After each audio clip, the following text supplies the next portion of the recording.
Peuch Inversiones, el sitio donde todos pueden invertir, presenta Al Pan Pan. En el Mostrador Podcast, debate y conversación para comenzar tu mañana. Al Pan Pan, con Mirna Schindler. Entrevistas con los actores de hoy. El Mostrador, el poder de la independencia.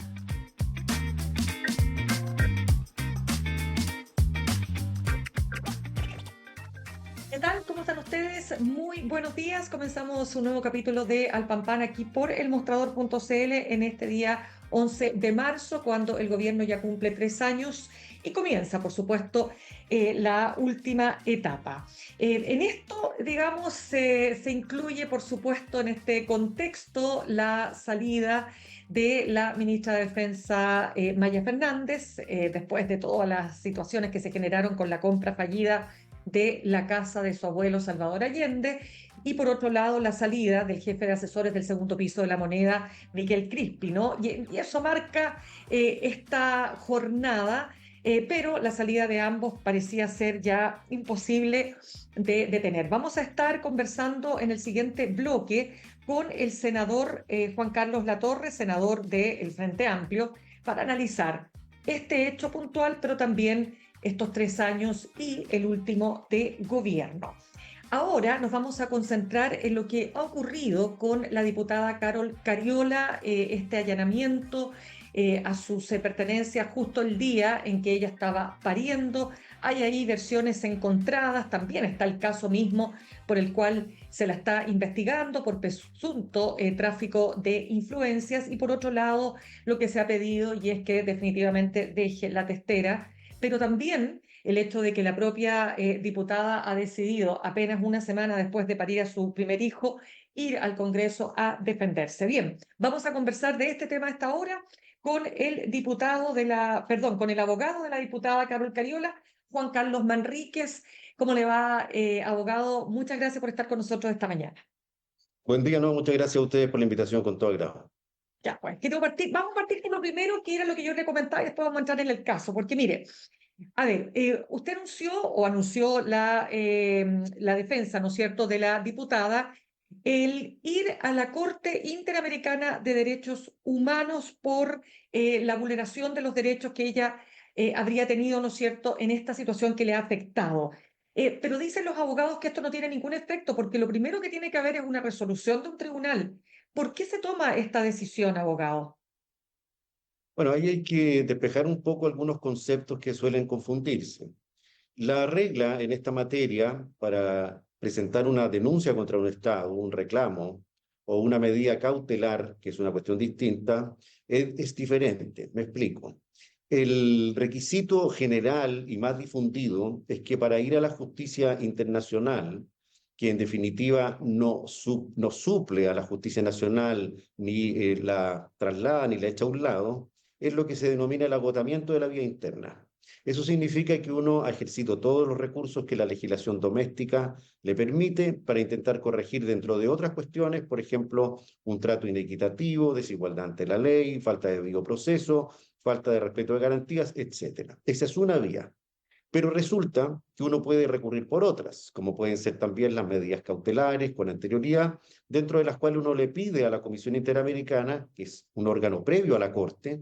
Nuestro Ya, sistema americano de protección de derechos tiene un filtro dual. Si lo comparamos con el sistema europeo, todo el control lo hacen los jueces. En el Tribunal Europeo de Derechos Humanos de Estrasburgo, usted presenta una denuncia, una solicitud, la estudia un juez informante, y ese decide si tiene o no base de seriedad y plausibilidad para que pase luego la tramitación en la Corte. Nuestro sistema tiene una suerte de control previo, jurídico, político y también regional, en el sentido de que hay comisionados de distintos países, miembros de la Carta de la OEA, al amparo del cual se creó la Comisión Interamericana, y ellos entonces analizan en primer lugar esta instancia de admisión a trámite y todo. Bueno, nosotros estamos en esa parte. No vamos a la Corte Interamericana aún, por eso despejo esa duda, porque para eso es necesario que se termine correcto. con la tramitación ante la Comisión. Y Ya. además, existe otro principio, Mirna, que es bien importante, que es el de complementariedad. Aquellos casos en los cuales el Estado o los órganos del Estado no quieren, no pueden, no están en condiciones de dar una solución eficaz, un remedio efectivo se llama, en un plazo razonable. Y para eso nosotros hemos reclamado la violación de al menos 4 cuerpos internacionales que en Chile son Ya. obligatorios, que entraremos en detalle. Ya. ¿Cuáles son esas violaciones desde su punto de vista para que nos indique? Mire, resulta que en particular, y aquí necesito robarle que sea un segundo, digamos, dentro de este ¿Cómo? faro, Si de eso se trata. es que desde hace ya aproximadamente 40 años, Chile ¿Ya? suscribió una serie de compromisos internacionales al modificar el texto constitucional de los 80, estos finales de los 80, principios de los 90. Ya con esas antiguas leyes cumplidas, si usted recuerda, para ajustarnos, digamos, al tránsito hacia la democracia. Pues bien, se modifican en 2005 en adelante el artículo quinto, inciso segundo de la Constitución, que establece que todo límite, mejor dicho, todo ejercicio de cualquier poder público tiene como límite el respeto a los derechos humanos, dentro de los cuales está la dignidad de todo tipo de personas, cualquiera sea su raza, sexo, condición, etcétera. Dentro de ese tipo de cuestiones que abren una norma, abren una ventana a la aplicación de estos tratados al interior de la Constitución o a su nivel, ahí hay un debate, pero de todas maneras, como quiera, fundamenta lo que se denomina la supremacía constitucional, que irradia hacia abajo las normas. O sea, ninguna norma, ninguna actuación de ningún órgano puede ir más allá de esos límites, dentro de los cuales el límite mínimo, diría yo, ni siquiera máximo, mínimo, es el respeto a los derechos humanos. Dentro de aquellos, y específicamente respecto de las mujeres, Chile ha suscrito distintos tipos de convenciones. Una es la de Belém do Pará, que evita, mejor dicho, dice que hay que tratar de que todos los órganos y personas, todos nosotros, eliminemos toda forma de violencia física, moral, económica, emocional, de todo tipo, o discriminemos a las mujeres en cualquier condición que estén. Dentro de las mujeres particularmente hay grupos vulnerables, ¿no es cierto? Las migrantes, en algunos casos los afrodescendientes, los grupos LGTBI, y para eso la Comisión Interamericana tiene una serie de guías, recomendaciones y formas de actuación hacia los estados, y también distintas cuestiones que se han debatido a través de juicios. Particularmente Chile adoptó, al amparo de esa preceptiva internacional, que es obligatoria, porque son compromisos internacionales del Estado, al menos dos leyes. Una de aquellas son las que dicen relación con evitar la violencia obstétrica, la violencia contra la mujer, y otras que son vigentes, que se han, digamos, debatido al interior del Congreso y son normas vigentes. Además, a aquello hay que adecuar todas las normas del Código Procesal Penal, que cuando se trata de la invasión de la privacidad y se dice que la privacidad debe ceder a un interés superior, como pudiera ser el interés de la persecución penal, establecer hechos, el orden público, etcétera, se produce, Mirna, lo que se denomina una colisión entre deberes o derechos. Y ¿Ya? esa se resuelve con un juicio de ponderación. Esta es la palabra clave. ¿Ya? Y en la justicia, la ponderación se hace con mesura, distancia y prudencia, para determinar si con distancia, mesura o prudencia es razonable hacer ceder la privacidad de una persona en las condiciones en las que está, para descubrir un hecho penal, conectarlo con un delito, o bien darle eficacia a órdenes judiciales o a resoluciones judiciales, como son las intromisiones en lugares privados y las incautaciones. Pero ¿Ya? aquí viene el centro del asunto. Si ¿Mm? usted va a incautar o llevar adelante una medida de este tipo respecto de una mujer que recién ha parido, que está amparada por las reglas internacionales y nacionales, y que extienden el concepto de violencia obstétrica, no solo al personal médico, sino que a todos los órganos del Estado que deben hacer este juicio de ponderación, más allá incluso del parto, en la etapa del postparto. Nosotros lo que estamos haciendo es controlar, por una parte, las bases con las cuales se obtuvo esa orden, porque parece que la Fiscalía no la controló, ya les contaré por qué. En segundo lugar, el tribunal no pudo controlarla porque le omitieron información importante que, si la hubiera tenido, el tribunal jamás habría dado esa orden en esas condiciones.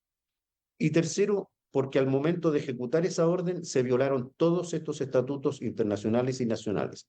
Aun cuando hoy día, como era obvio, algunos agentes del Estado, a través de la prensa, sin identificarse, dicen que no habrían ingresado al recinto médico, Sí. ni tampoco habrían ejercido, digamos, insistencias indebidas sobre la madre del diputado Rementería o sus hijos. Lo que debo adelantar es completamente inefectivo, porque nosotros contamos con evidencia directa para desmentirlos. Ya, vamos a ese punto porque justamente la PDI, y me imagino también yo estoy leyendo acá los descargos que hace la PDI. Primero dicen y objetan efectivamente que ellos hayan entrado o intentado, mire, déjeme buscarle exactamente lo que dice. Dice que La autorización de la diligencia fue otorgada recién el viernes 28 de febrero por el séptimo juzgado de garantía, acotando el tiempo para su ejecución, ¿no es cierto? Y que dicen que los pasos de los detectives, que tal como usted ha señalado, ¿no es cierto?, se ven como una presión. Bueno, ellos dicen, quiero decir, que esto es una presión, una estrategia que está usando la defensa respecto de la otra causa que ya vamos a conversar, que es lo que está en la base, ¿no es cierto?, este posible tráfico de influencias, pero descartan que se le solicitara al diputado Tomás Rementería que se hiciera presente en el domicilio de la diputada, y dice que nunca hubo un vehículo apostado en las afueras del hospital y que no hubo una conversación hostil. Entonces, usted dice que eso no es efectivo. Hay un principio de lógica y de máxima experiencia en esto cuando uno controla los actos, digamos, del ejercicio del poder. Mientras más se niegan en este tipo de cuestiones, más fluyen, más aparecen siendo reconocidos, y lo voy a decir por qué. Porque quedémonos con lo que no se dice. Por ahora, eso que señalan las notas de prensa es un trascendido que no sabemos si viene del director de la Policía de Investigación, el señor Cerna, Sí. viene de los subdirectoras o subdirectores a cargo de controlar que el personal se ajuste a su ley orgánica, a sus principios de ética y a los protocolos de tratamiento con mujeres y de género, que nosotros también citamos en nuestro reclamo. Y por tanto, no sabemos si en realidad se trata de una versión acomodada a este minuto para intentar reparar algo que es evidente y que a poco andar la evidencia va a desmentir. Miren, hay varias personas, mujeres, niños, ancianas, que recibieron esta acción directa en su domicilio y en su persona a las 7 de la mañana del mismo día. Y en paralelo, cuando el señor Tomás de Rementería, el padre del menor, la pareja de la parlamentaria, estaba asistiéndola conforme a la ley y conforme a todos estos criterios de razonabilidad mínima en el acto del parto, que duró 20 y tantas horas, y además en su teléfono lo estaba filmando, el mismo teléfono que se llevaron sin ninguna discriminación. Entonces, en ese minuto, evidentemente, cuando estaba el diputado en la sala y le dicen que la policía lo busca en el hospital, créame que eso desmiente completamente lo que se está filtrando anticipadamente. Nosotros no conocemos ese informe. Y cuando llegue ese informe lo vamos a controlar con la misma intensidad y precisión con que controlamos el informe previo. Y aquí O sea, déjeme decir, ya, pero espéreme, ¿es efectivo que la Policía de Investigaciones amenazó con entrar a la sala de parto? le dijeron específicamente al diputado de Rementería, si usted no entrega el teléfono, porque querían saber si lo tenía la señora Cariola en el Hospital Clínico de la Universidad de Chile o en su casa, entonces si quiere escándalo, lo va a tener, textual. Y para que usted sepa, se dijo que iban a ir dos funcionarias, dos damas y un varón, porque la idea sería que si se trata de respetar la perspectiva de género, respetarla, actúen las mujeres, porque se supone que conocen mejor estas circunstancias. Ya. Lógicamente, nuestro reclamo lo ingresamos el mismo 8M, cuando la policía había saludado a las mujeres que sirven los servicios policiales. ¿Qué le dijimos nosotros en nuestro reclamo y qué nos dice el diputado y qué dice la evidencia? Que ante ese elemento y diciéndole él dónde estaba, lo conminan a salir, luego dicen voluntariamente, ¿no es cierto?, con su todavía traje quirúrgico, a atender a la policía en estas circunstancias, y lo conminan a ir al domicilio donde estaban sus hijos, su madre, la madre de la diputada y otras personas menores de edad, y lo que hacen además de entrar es, en primer lugar, tomar el teléfono de uno de los hijos menores del diputado, sosteniendo que no tenían claro de quién era. Entonces, lo obligan a encenderlo, lo obligan a tratar de saber de quién es, y luego de aquello, cuando se convencen que era de un niño que jugaba con él, entonces lo reconecta. En esas circunstancias, evidentemente, cuando llegue ese informe, nosotros vamos a someterlo a un escrutinio tremendo. ¿Y por qué le digo esto? Mm. Porque cuando sometimos al escrutinio el informe policial, y ya hablaremos en más detalle, que obtuvo esa autorización judicial de la magistrada Carla Capello, nos dimos cuenta que por error, por una negligencia inexcusable o por malicia, eso tendremos que discutirlo, el informe no solo es incompleto, no solo está mal hecho, no solo es una investigación deficiente, sino que ocultó pasajes e información muy relevante, Mirna, desde el año ¿Ya? 2022 en adelante, porque este informe y estas cuestiones estaban en conocimiento de la Fiscalía y de los órganos de investigación hace un año, para que el tribunal se hiciera una impresión errada. ¿Respecto de qué? Respecto de supuestos beneficiarios o solicitantes de favores, una sola persona, confundiendo dos con uno. Segundo, mezclando diálogos de teléfonos distintos, hallados en otra investigación respecto de terceras personas, sin hacer esa distinción. Tercero, alterando la cronología de los hechos.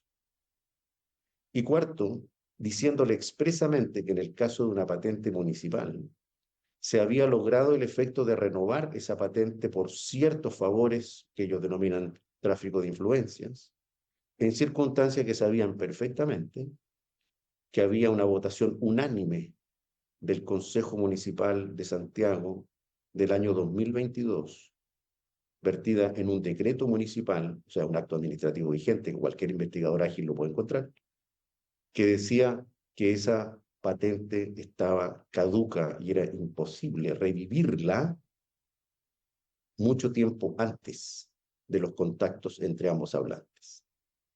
Y por último, porque le dan a entender al tribunal que eso sería en una suerte de contraprestación a beneficios o aportes de esa misma persona a cierta campaña, sin decir cuáles aportes, cuál campaña, cuál persona, y callando que no se trata de la misma persona que habría estado relacionada con el mismo hecho. O sea, A una ver, ya. desigualdad terrible.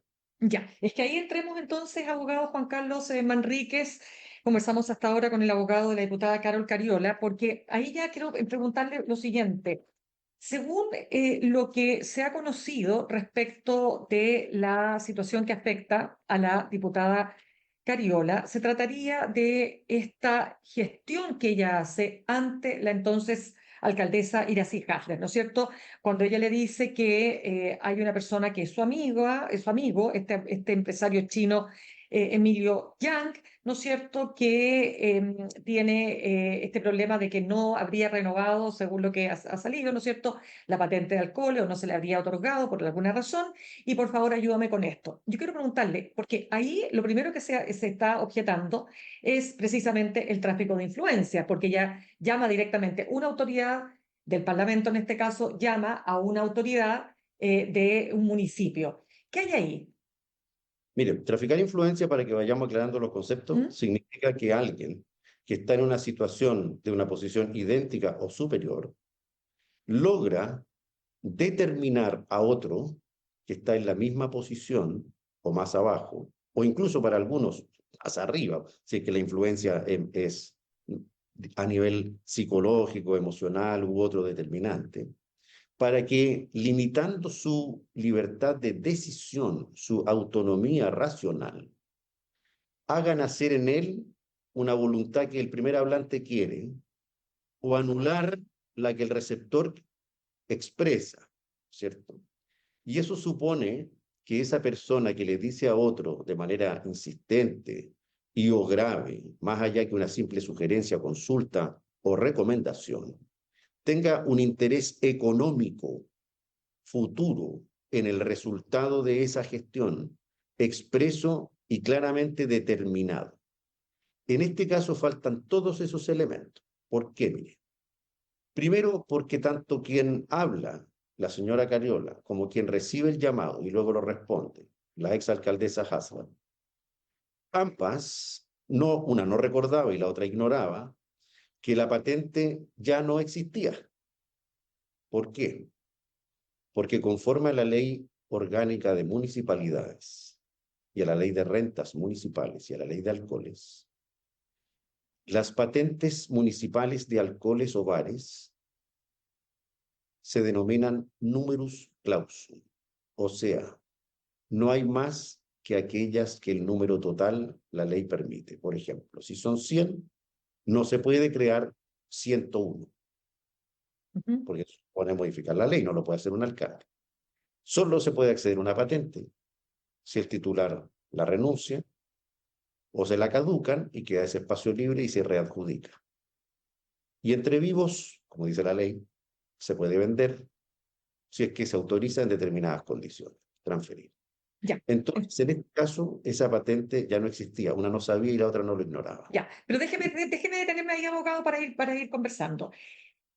El fiscal Gajardo, pero lo han dicho otros expertos, digamos, o personas que, digamos, han analizado este caso, ha dicho el ex fiscal Carlos Gajardo que cuando se habla de conductas, por ejemplo, que tengan características como de tráfico de influencias, pero además, dice él, que puedan llevar a conductas del tipo cohecho, o sea, delitos como el cohecho, no importa si, de acuerdo a la nueva legislación, ¿verdad? Y con todos los cambios que se han hecho, no importa si ese favor o esa petición se materializó, basta con el solo hecho.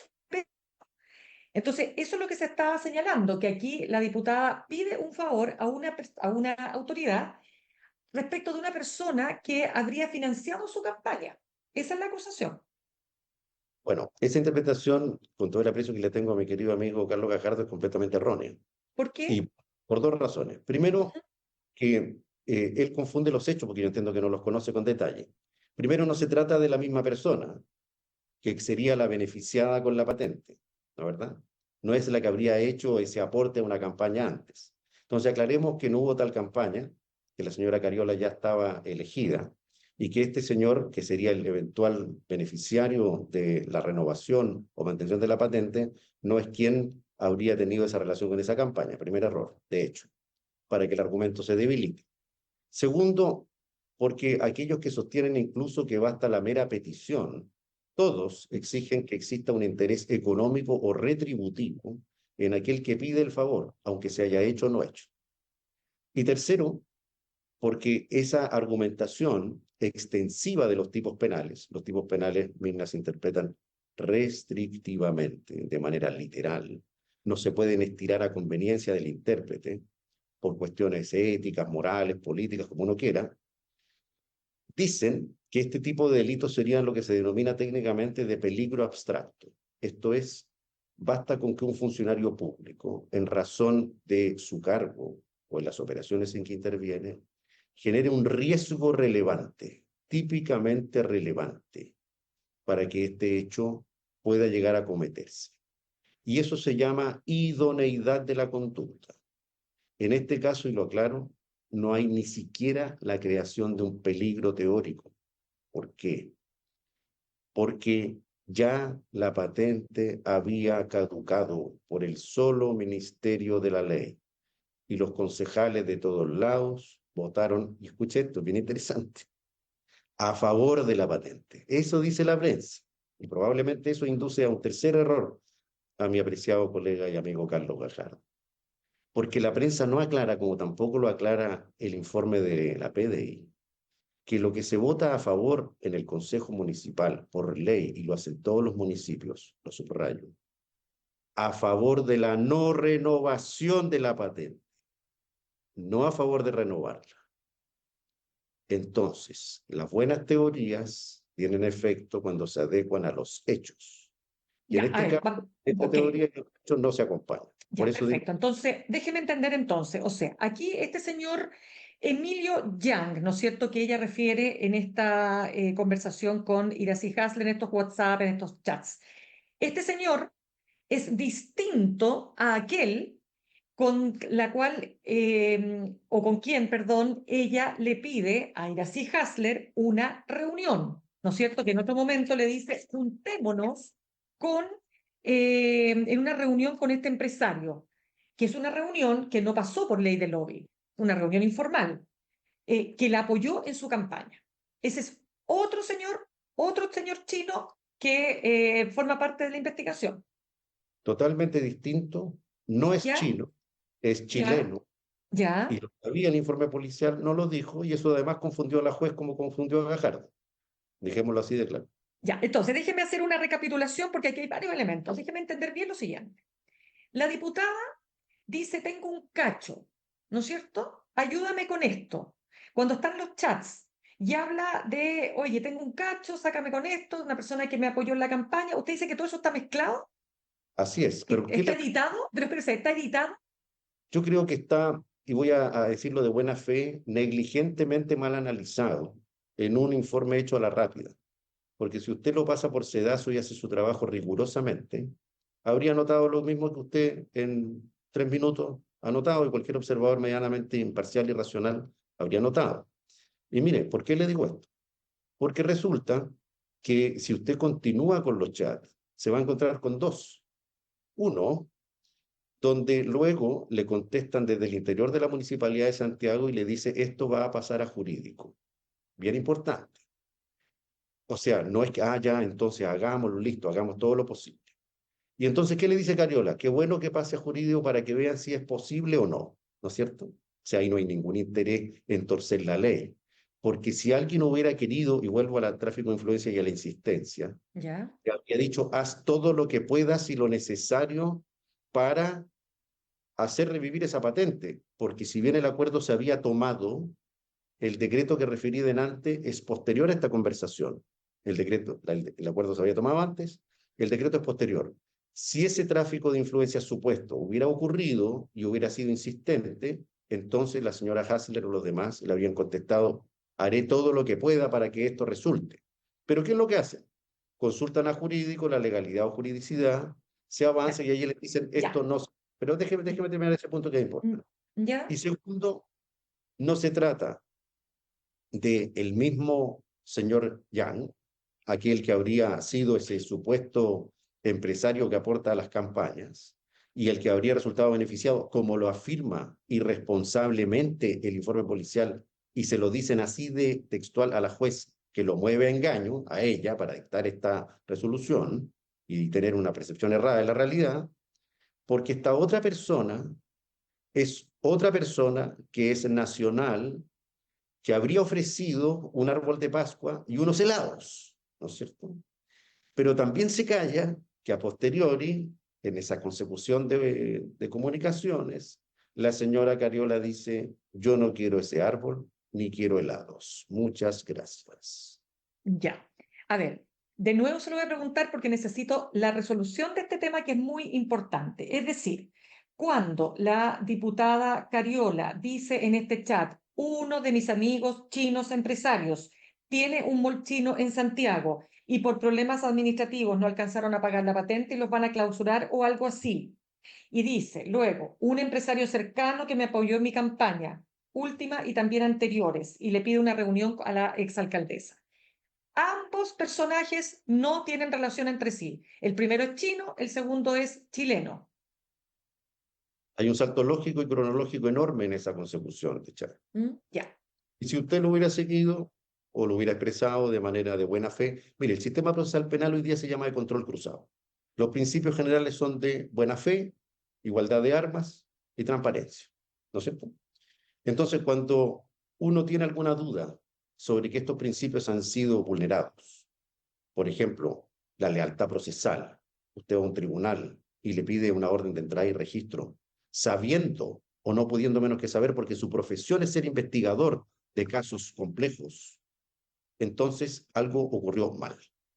O lo hizo por Ya, negligencia, ya, lo hizo por malicia, o lo hizo con reticencia. ya. Y decir Déjeme entender. verdades, le faltará la Ya, verdad. perfecto. Déjeme entender lo siguiente. Vamos ahora, si aceptamos todo lo que usted está señalando, que efectivamente aquí se hizo trascender de mala manera a la prensa, ¿no? Para que llegaran justamente de esta forma, porque si usted lee los chats, queda como una sola línea de tiempo entre los dos. Quiero solo preguntarle lo siguiente. ¿Qué tiene que hacer una diputada pidiéndole a una alcaldesa, más allá si son del mismo partido, que por favor la ayude con un cacho? Bueno, porque los representantes populares, desde hace más de 2200 años, cualquiera que haya leído cualquier texto de historia sobre la política, desde la época de los tribunos en los mercados, saben que la gente se acerca a sus representantes a pedirle que solucionen determinados conflictos generales y particulares. Pero para eso Eso está la ley del lobby, ¿o no? ¿No tendría que no, pedirle por lobby una reunión a la diputada, perdón, a la alcaldesa y no mandárselo en un chat? todo depende de circunstancias que no sabemos, dónde se produjo la conversación, quién la produjo, quién la solicitó, porque la ley de lobby tiene un marco, digámoslo, bastante estrecho. Entonces, todas esas preguntas que usted hace debió haberlas resuelto la investigación experta antes de proponer un supuesto de que hay un tráfico de influencias. Por eso yo digo que esa expresión es arrojada, Ya, pero porque espere, ya, pero ella para dice que poder es un esto, empresario amigo, o sea, no es cualquier empresario. bueno, la expresión amigo es una expresión amplia, el idioma español es polisémico, cada Ya, palabra tiene distinto sentido, depende del contexto, hay mareas, digamos, de literatura sobre semiótica y semiología que permiten explicarlo. Y por ya. último, porque en definitiva, si esa hubiera sido la duda, bastaba con preguntarlo. Ya, entonces, yo quiero preguntar lo siguiente, ¿hacia dónde va esto? Por un lado, tenemos un Congreso que se divide hoy día entre si lo que ocurrió efectivamente transgrede las reglas, las normas mínimas, esta llamada violencia obstétrica que usted señala, y otros que dicen, no, pero es que nadie está por sobre la ley y la diputada tiene que responder. Bueno, si tiene que responder, primero vamos ante un tribunal imparcial, veamos qué hay, y no juzguemos como una petición que se ha hecho de censura copiando un link de prensa de una sola, digamos, noticia, porque lo pude ver ayer, lo que me parece a mí, digámoslo, al menos curioso, sobre todo pensando en que la víctima refleja de todo esto es también la prensa, porque la prensa no ha filtrado nada. La Ya, prensa lo que ha hecho es copiar un informe incompleto, pero no tenía ya. cómo saberlo. Perfecto. Ahora, una pregunta clave y con esto cerramos, abogado, porque se nos acaba el tiempo. Si todo esto que usted dice es tan, digamos, normal, aquí no se está cometiendo ninguna falta, menos un delito, ¿por qué la diputada Cariola borró la totalidad de la conversación con Iracy Bueno, Hasler? eso es un tema que tenemos que ponerlo ahora frente al tribunal y hay que ver quién borró qué y en cuál soporte y cuánto. Porque, repito, aquí se da a entender que se trata de una sola conversación de solo dos personas en un solo equipo y en un solo tiempo, y eso tampoco es así. Ahora bien, si esa era la duda, e incluso así se ha intentado justificar la urgencia y necesidad de hacer esta diligencia en el acto del parto, tanto cuanto esto había ocurrido, compare usted lo que ha pasado con otros casos. En otro caso se entregó un teléfono completamente roto, que se recuperó la Perfecto. información y se solicitó voluntariamente. Y en otro caso del norte, de la misma manera. No era necesario ir al hospital cuando alguien está dando a luz para pedir ese teléfono. Perfecto. Y lo último, ¿por qué la diputada Cariola le sugiere a la alcaldesa Hasler adquirir la clínica Sierra Bella, considerando además que ella es de otra comuna, no es de la comuna de Santiago, ella es de la comuna de Recoleta, ¿no? Mire, los políticos en Chile en general, por lo que yo he visto, y en general ¿Mm? todos, de todo el arco, dicen que son representantes nacionales, por intereses generales y nacionales. Hasta ahora lo que yo he sabido es que lo que allí había, como usted bien dice, es una sugerencia, no es una imposición ni una recomendación, para mejorar la salud, primero dental, de muchas mujeres en determinadas zonas de Santiago, su salud sexual y reproductiva, y generar un espacio para poder allí echar en andar este proyecto. Esa es una cuestión que está en otra lista, en la que a mí no me corresponde pronunciarme porque no soy interviniente en ella. Esto, recordémoslo, no está vinculado a Sierra Bella. Esto es lo que se llama hoy día una suerte de spin-off, ¿no es cierto?, obtenido como Claro. consecuencia de un hallazgo casual de otro teléfono, no del de la señora Cariola. Pero eso lo vamos a discutir el jueves, en la audiencia que tenemos a las 11 de la mañana en el tribunal. Perfecto. Abogado Juan Carlos Manríquez, abogado de la diputada Carol Cariola, muchas gracias por haber estado con nosotros esta mañana. Gracias a ustedes. Buen día. Que esté muy bien. Gracias. Saludamos a nuestros auspiciadores. Ahorrar cotidianamente se puede y de forma organizada, rápida y online con Ahorrando, la nueva funcionalidad de tu app Coopeut, en donde puedes programar ahorros de manera fácil y entretenida, eligiendo tus propias reglas y metas. Haz que el ahorro sea parte de tu vida con Ahorrando de Coopeut. Más información en copeut.cl. Y te queremos invitar a que te inscribas en el nuevo newsletter de El Mostrador, aquí Valparaíso, porque Santiago no es Chile. Las noticias con identidad propia de la región, todos los lunes en tu correo. Nos vamos a ir al corte, al regreso. Vamos a hablar, bueno, de esta salida, ¿no es cierto?, de la ministra de Defensa Maya Fernández, la salida del jefe de asesores del segundo piso, Miguel Crispi, y por supuesto, de el último año que inicia a partir de hoy el gobierno con el senador del Frente Amplio, Juan Ignacio Latorre. Ya volvemos. En instantes, una nueva entrevista en Al Pan Pan con Mirna Schindler por El Mostrador Podcast, el poder de la transparencia.